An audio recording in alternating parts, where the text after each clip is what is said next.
know if it depresses you guys to look at an unmade bed, but it depresses me, so. Hey friends, it's Hawk. So I am back with a really late video. As you can see, things have been changing. I got my hair cut, I got it dyed. We're making moves, probably unwise ones. So today I want to talk about my stats for 2019, just like kind of breaking down what I read, both because I'm curious and because I like these videos. I really like people talking about and breaking down like what they read and how they read for the year. I don't know if that's how you guys feel, but I'm putting this up anyway. It's mostly for me. If you guys also like it, that's great. So overall this year I read 57 books at 22,849 pages. That's incredible for me because my reading goal at the beginning of the year was 30. And I am tentatively saying that my goal is 100 this year. My Goodreads goal is 52 because I know that I can do that.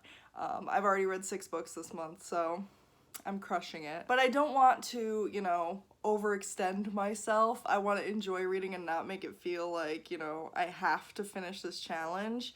It's good to challenge yourself, but at the same time, reading's supposed to be fun, so, you know. In terms of genre, my most read genre was YA fantasy with 24. YA contemporary was second with 10. Adult fantasy was 8. Historical fiction 5.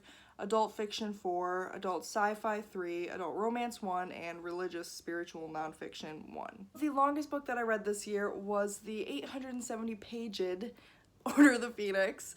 And then the shortest book that I read this year was The Gentleman's Guide to Getting Lucky at 113 pages. A few more stats before I get into the questions, I guess, about what books that I liked and didn't like this year. So I'm gonna put myself on blast. I feel like that's very common right now as people sort of think about what they've been reading. Only 12% of the authors that I read this year were authors of color, which is so bad. I have no excuses for myself.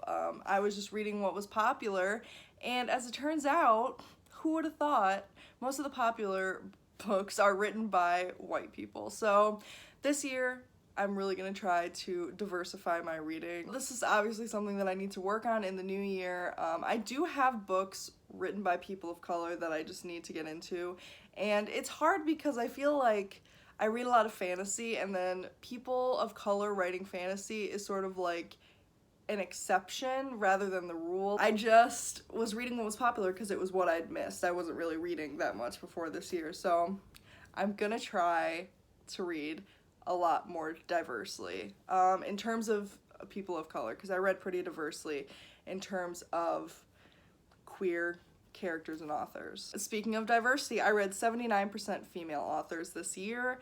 That's great. Wish more of them were women of color. But again, that's something that can change this year, and I'm super excited to work on that. And 49% of the books that I read featured a character who was explicitly queer. So I considered doing like how many queer authors that I read, but I felt kind of weird like looking that up or like trying to like figure out based on old tweets like if they were queer or not, because a lot of times, you know, the personal life Wikipedia page just is not there. So that's what I use for celebrities, but for authors it's harder. But I know some examples of people who are openly queer whose books I read this year are Casey McQuiston, V. Schwab, Austin Chant. I mean, I know that I have been reading queer authors, it's just whether they're explicitly queer or openly talking about it is another thing. So let's talk more specifically about the books that I read this year. I have a list of questions. I got it from Books and Lala's channel. I don't know if she got it from somewhere else, but I'll link her video. So favorite book of the year, not a surprise to anyone, Red, White, and Royal Blue by Casey McQuiston. I could literally talk about this book for 10,000 years and still not talk fully about how much I love it, so I'm not going to talk about it again here. It's a great book. If you haven't read it and you're not uncomfortable with sexy times, pick it up. The least favorite book of the year I do not have anymore because I didn't like it, but it is The Magic Circle.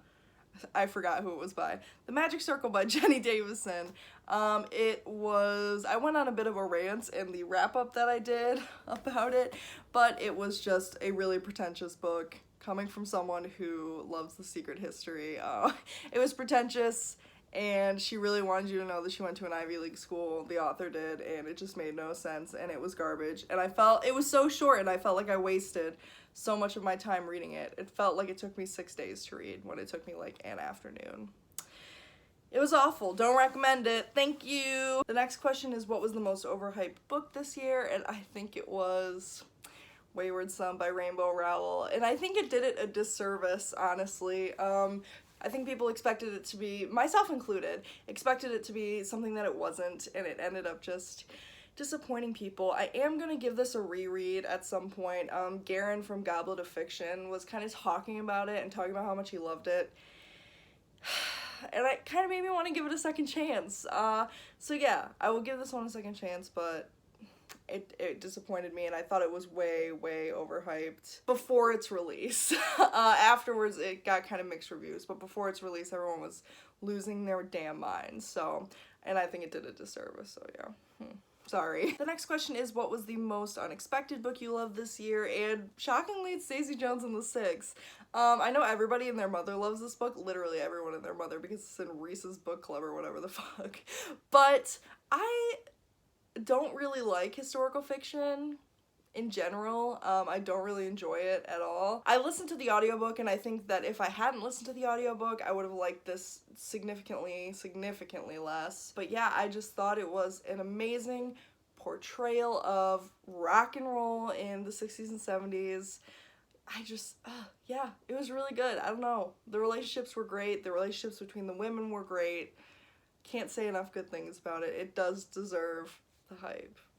So the next question is, what was your biggest reading accomplishment? This is not the book with the longest page count, but it is the book that I struggled the most through, and it was Lolita by Vladimir Nabokov. This book is contentious, obviously. It's a difficult classic to get through because of the elevated references and the way that it's written. Humbert, the narrator, is trying to make you think that he's super smart. It's really difficult to get through. So I'm proud of myself that I did, and I read it when I was 15. Okay. Getting through it was a great accomplishment because of how it was difficult to trudge through, and occasionally, like, disturbing, like, to the point where I was having a really difficult time reading it. I know that people are a lot better at reading shit like this than me, and it's not, like, explicit, but the way that he talks about Lolita makes me really uncomfortable.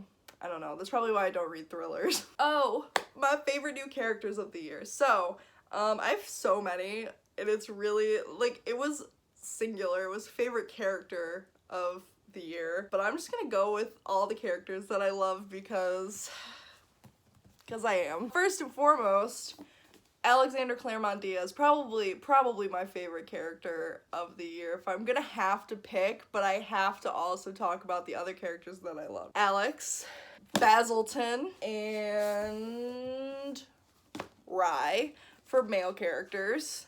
And then for female characters, Ms. Evelyn Hugo and Jude from The Cruel Prince. So yeah, those are all my favorite characters of this year.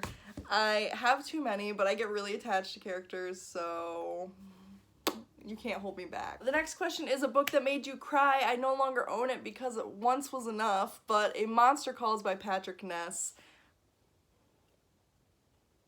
That book ruined me. Like, I've never sobbed like that in a book, except maybe The Song of Achilles by Madeline Miller. That book was so emotionally charged. I could not handle it. I have a really hard time with, like, I cry at any sort of mother-child relations because I literally love my mom so much. So any sort of book or movie that has any emotionally charged moment between a mother and child gets me.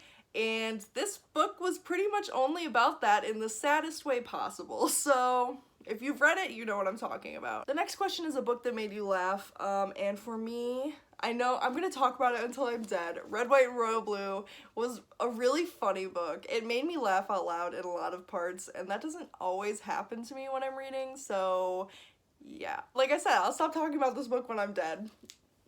What do you want from me? The next question is the most underhyped book that you read that you liked, I guess. I didn't really read that many underhyped books. I was kind of catching up on the books that are overhyped or that are hyped appropriately. But yeah, I didn't really read that many underhyped books. If I had to pick one, I would pick Peter Darling by Austen Chant. I read this in December. For those of you who don't know, which I imagine you wouldn't because I haven't heard anyone talk about this ever, I just found it on a random list of fantasy books with queer characters. But Peter Darling is basically a retelling of Peter Pan in which Peter Pan is a trans man whose dead name is Wendy Darling. So Wendy Darling and Peter Pan are the same person. So really interesting concept. I enjoyed reading it. I had a few issues with it, but overall, I think that it is worth reading if it's something that interests you. I liked it. Finally, the last question is your favorite new author. Listen. I will read anything Casey McQuiston writes from now until the end of time, okay? I love her writing style. People were talking about the tense, I guess, in this and like the narration style and saying that they didn't like it. Never even occurred to me to not like it. Did not bother me in the slightest. I was not ever confused at any point, so I don't know what people are talking about with that, but I liked it. I think it's perfect. Like I said, will read anything that she writes for the end of time, and I'm super excited for her new book, One Last Stop, which is a like time traveling lesbian romance. Like, please, of course I'm gonna read that. Jesus Christ. So yeah, Casey McQuiston has my heart. I have literally the biggest crush on her. If she wanted to marry someone, I'm right here. Boo. I'm right here. So that is it for my stats and sort of wrap up of the year. I know I did a few wrap up like videos, but I kind of wanted to go over this stuff just because I like stats and to sort of touch on things that I haven't before, like the stats about, you know, how many authors of color that I read this year, which is just deplorable. I wanted to make a point of saying that because, yeah, that's not something I'm down with. So, like I said, gonna have to change my game this year because that's fucking ridiculous. So I hope you all have a wonderful day. Thank you so much for watching. Thank you so much for being here. I know that I don't post consistently. It's really hard with my work schedule. I work about 11 hours a day during the week, and then on the weekend I just want to do nothing. So thank you for being understanding and patient with me. I appreciate you so much.